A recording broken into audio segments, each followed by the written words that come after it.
దేశంలో రుతుపవనాల ప్రభావంతో భారీ వర్షాలు కురుస్తూ ఉన్నాయి. నేడు రేపు కూడా పలు రాష్ట్రాల్లో భారీ వర్షాలు కురిసే అవకాశం ఉందని భారత వాతావరణ శాఖ హెచ్చరికలు జారీ చేసింది.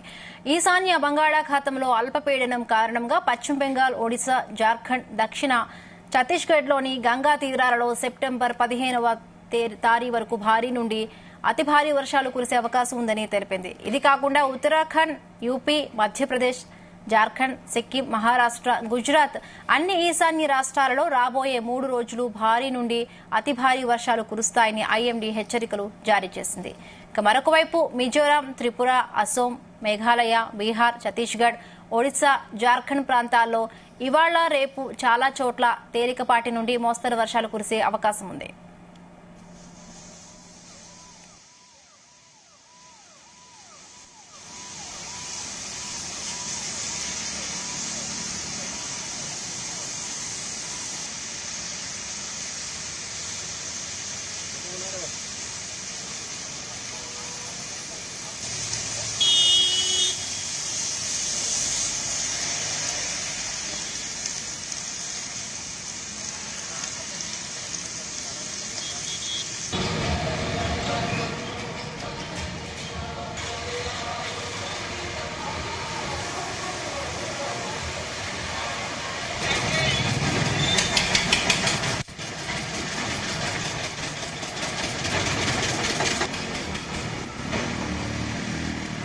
జమ్మూ కాశ్మీర్లోని కత్రాలోని త్రికూట పర్వతంపై రోజంతా పొగమంచు కారణంగా మా వైష్ణోదేవి వద్దకు హెలికాప్టర్లు కూడా వెళ్లలేని పరిస్థితి నెలకొంది. దీంతో భక్తులు ఇబ్బందులు పడాల్సి వచ్చింది.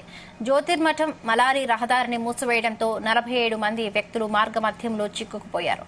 పార్దదీప్లో కొండ చర్యలు విరిగిపోయడంతో బద్రీనాథ్ హైవే శుక్రవారం రోజంతా మూసివేశారు. సిమ్లా, సిర్మూర్ జిల్లాలో వరదలు వచ్చే అవకాశం ఉందని వాతావరణ కేంద్రం హెచ్చరికలు జారీ చేసింది.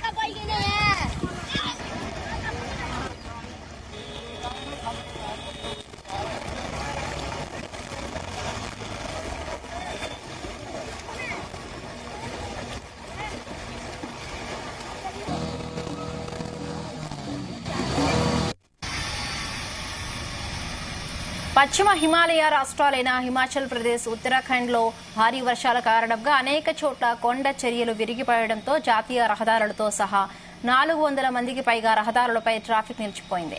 కేదార్నాథ్ ఫుట్పాత్ 2 రోజులు కూడా తెరవలేదు. హిమాచల్లోని 2 జిల్లాల్లో ఆకస్మిక వరదల ప్రభావం పెరిగింది. ఉత్తరాఖండ్లోని కుమావోన్ ప్రాంతంలో వర్షాల కారణంగా పలు ఘటనలలో 5గురు మరణించారు. కొండ చర్యలు విరిగిపడడంతో వివిధ చోట్ల రహదారులు మూతపడి రాకపోకలు నిలిచిపోయాయి.